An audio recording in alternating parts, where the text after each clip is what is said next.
on, my Super Sandwiches? Rhymestyle here. Today I'm joined by Danny, who's either to my left or to my right. I don't know how I'm going to edit this. And today we're talking about episode 126 of Dragon Ball Super. I'm going to try to like kind of get through this as quickly as possible because I'm still recovering from my wisdom teeth surgery that literally happened like, what, 4 days ago now? Okay, Danny, how about you start us off this time? Can you give us a brief rundown of what happens in 126, and then we'll talk about the goodies? Alright, man, so the episode starts out like this, right? So it starts out the exact same way that the last episode ended, which was actually really annoying because they're taking up time showing us the stuff that already happened. Toppo... I mean, you got to fill in the 10 minutes. You got to figure out how to get that 10-minute mark. You know, that's how it works with like, the episodes, too, so... I mean, that's true. So Toppo comes in... They know the meta. Listen, man. Go ahead. Trying to give you the rundown. Go ahead. So Toppo comes in, he grabs 17, he's all like, nah, and 17's like, wah! And he doesn't do anything. Then Frieza pops back up, and Frieza's all right, like, let me do it. Look at this. Look at this. I know what's happening. Right. Now, I will say this. As they're fighting 17 versus Toppo, the thing that threw me off is I expected Vegeta to be all like, hey, I'm going to go help 17. But that didn't happen. Instead, we had Frieza jump in, who was literally unconscious 20 seconds ago. And is now like he was literally missing again. Yeah, and then after the episode, he goes missing again after all the shenanigans. Now, what I expect to happen last week, and this is kind of like my prediction I had towards the end of the tournament, because Frieza's knocked out and he didn't actually get kicked out the stage yet, he was going to be the last one remaining in a tournament and therefore win the tournament. But that's not going to be the case now because he's back to being alive again. Yeah. Now, what's kind of annoying is, like, despite Toppo being essentially broken right now, he's in boss mode. Like in every single end game, there's always that boss that has crazy health. Remember Shao Kahn in Mortal Kombat those days? Yeah, he is Shao Kahn right now. Anything you throw at him, he's gonna stop. He's gonna absorb. And for some reason, 17 is still trying his hardest. You know, he's still Android heart out, running his Android heart out to do something, but like nothing's working. But the thing is, like, it's like the dude threw a mountain on him. It's like you just blew him up. Literally did everything in your power to like toss all your energy to him, and you thought a mountain was gonna stop him. Like, word. I mean, it was a really big mountain.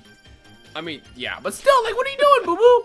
And then here comes Frieza, despite just getting, like, the dog piss beaten out of him, like, literally, like, 1 minute ago. And what does he do? The exact same thing. I mean, what's kind of cool that we got a little bit of reference to the Namek arc once again, which we've been getting a lot in this tournament. He freezes him with the Psycho Ball, which is also a move that he has in Dragon Ball Fighters. And he throws the rocks at him. It's like, you gonna throw rocks at him? And then this man's literally like, what are you gonna do now? Like, what are you doing, boo-boo? Then, we got the attention of Jiren. So, Jiren and Goku and Vegeta are still going at it, and for some reason, Jiren's like, you know what? It's time. I need you to help me out. Like, hold it down, man! And he sends Toppo and Vegeta, and this is when the actual episode starts. Everything prior to that was just kind of like the warm-up, but this is when the episode actually starts. And now, this is something I noticed. I remember I yelled it out when we were watching. You guys were all like, no, you're wrong, Rhymestyle. I don't know what you said, hey, but I was on your side. Okay, so you were on my side. You're on my side now because I was right. No. So something I noticed is throughout the Tournament of Power, we see a lot of callbacks to the original Z series. It was mostly all of Namek stuff, but the thing that I noticed is Toppo threw away everything he believed in to achieve a power to be able to basically win and save Universe 11, which is basically giving up justice so he can get, becoming God of Destruction and then use that to basically win because that was like the last shot he had. What does that remind you of, Danny? It was kind of like that time that Vegeta gave up everything so that he could reach a higher power and finally be stronger than Kakarot. Yep, Majin Vegeta. Only to realize that it wasn't the right way, so he spotted it dead on in this episode. He was like, wait, I know that feel, bro. I know this, man. I know this. He even pointed out, it was like you threw away everything for this? Like, come on, what are you doing, boo-boo? And that's when you got one of the most amazing callbacks so far in the entire tournament. The final explosion. So, which wasn't so final this time. Yeah, which we'll talk about in a couple seconds. It was actually really, really dope. Now, before we get to that, let's talk about the actual fight. The thing that kind of annoyed me about the fight in general was the fact that, like, literally for about the next 8 minutes, 5 minutes-ish, whatever the time frame is from when Vegeta started fighting Toppo to the end of the actual fight, Vegeta was, like, basically, it was one-sided. There's nothing you could do. But then magically, out of nowhere, this man gets plot armor, and because this is what Toei does, magic gets plot armor, gets stronger, calls back to, promising to get Kabe back, save Universe 6, thinks about Trunks and Bulma and his daughter. Like, I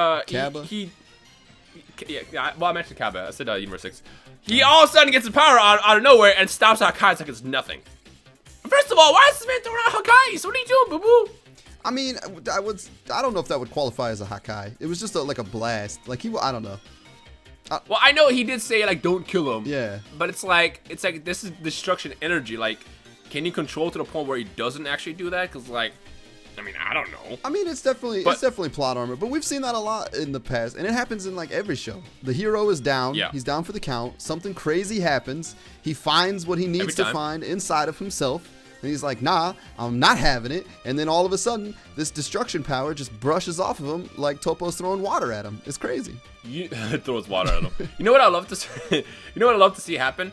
After the final explosion cleared up, because again, the thing that everyone was like, hey, wait, is he gonna die? Because remember, in the Majin arc against Majin Buu, when he did that, he basically died. He turned into a rock for some reason. They still never explained that, but he literally just became a rock.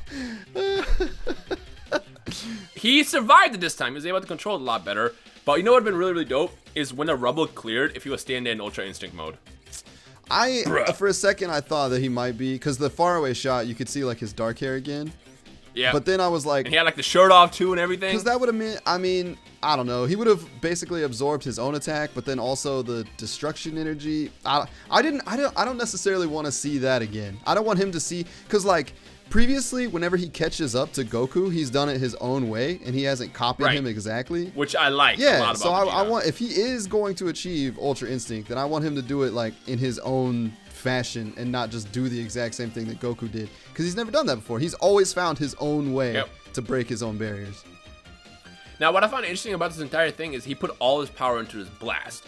In the next episode preview, we saw him go back into the Ultra Blue forms, which I guess stamina and ki doesn't matter right now because they apparently have unlimited supplies of it.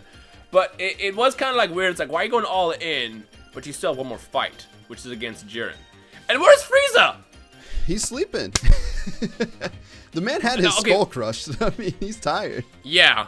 I mean, he literally was unconscious a minute and a half ago, and then he was on his feet the next, like, 30 seconds after that, still attacking Toppo like nothing happened. Durability. He's got a lot of durability. Yeah. But now and I feel like now, Vegeta going back to Blue is much more plot armor than him taking out Toppo. Because really, we've seen how strong Jiren is, and Frieza at this point is affected. Well, yeah.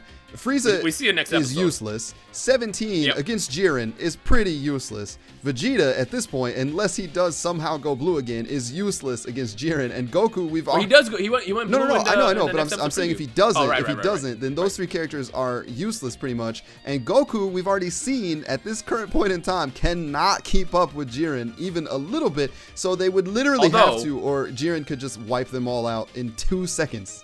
It would take no effort. Although we haven't seen Goku bust out Ultra Instinct since the last time he did it. Yeah? If he can get into that, I guess this is going to be helpful. Because, I mean, when him and Vegeta were attacking Jiren, they were kind of like slowing him down. If Goku was tapping into Ultra Instinct, which he hasn't done yet, it probably would have been a much different fight. And he probably wouldn't even had an opportunity to have Toppo hop in and help him out. So we're probably going to get to that point where now it's going to be Ultra Instinct Goku. What's his face? Vegeta is with his Beyond Blue ability, which we still haven't really got an explanation for, which we most likely won't get an explanation for because the series is ending in March, or end of March. And then we have Frieza and 17 just kind of there. And I feel like what's going to come down to is because we saw next episode preview that Jiren goes all out. He gets his crazy barrier out, similar to the God of Destruction aura that Toppo had, probably a little bit different on his version of it. But he's basically going all out. What I feel like is going to happen is we're probably going to get a callback to, because again, there's a lot of callbacks in this arc so far. We're probably going to get a callback to the Father-Son Kamehameha in the Cell arc.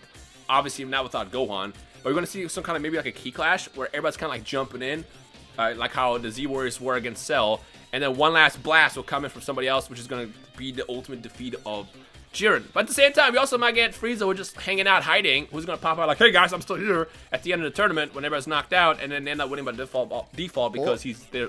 So there. I mean, it might literally come down to them just holding Jiren off long enough for them to win by sheer numbers. Because right now, it's technically 4-on-1. I will be so disappointed if that happens. So, I mean... Because they have a minute. They have a minute, literally. Like a minute to do this. Yeah. And the blast thing could kind of be cool, but I feel like Jiren hasn't been very like Ki Blast heavy as a fighter. Right. So that to me that would seem kind of out of place if he was all of a sudden like, ha! And he shoots out a giant beam because he just. I mean, he can hold it with his eyes. It doesn't have to be necessarily a beam, but. That's true too. His eyes, man, I'm still mad about his eyes. What's up with his eyes? What's up with this man's eyes? Why can't he just look at stuff? I don't know. Can't. It's probably gonna just come down to some kind of power struggle where everyone's like teaming up like last second. And despite Frieza and 17 not being the best in the situation to help against them, they'll offer something. A little bit. Like even the tiniest energy is going to help out to stop this man. Again, at least hold it, or just keep dashing around. Pretend it's the Xenoverse and you got 10 seconds to win. Just dash around. Keep dashing around until the time runs out and you should be good. And let's not forget that somewhere on that stage, Hit's clone is waiting for the right time to pop out and win the tournament. Yep. Someone's gonna hear you say that and think you're serious. Just keep you're probably gonna get some angry tweets. All right, ladies and gentlemen, this is pretty hype. I'm more and more sad that Dragon Ball Super's ending because they're really going out with a bang. Vegeta got his moment, a really good one. Took out Toppo, and then an amazing callback. The whole time I was like, man, what's gonna happen that's gonna cause this to not work the way that it should? And then it did. Yeah, yeah. Finally. I mean, he deserved it. We were waiting for that Toppo versus Vegeta fight since like the first time they clashed, like 20 episodes ago. Yeah. With that said, let us know your thoughts on 126 down below. Any other questions, comments, anything you want to talk about that we didn't properly discuss because you probably forgot about it, feel free to drop it down below. Follow us on Twitter, Vegeta'S and Rhymestyle, and I guess we'll take it from there. Danny, anything else? No. Hope you guys enjoyed today. We'll see you guys next time. Peace.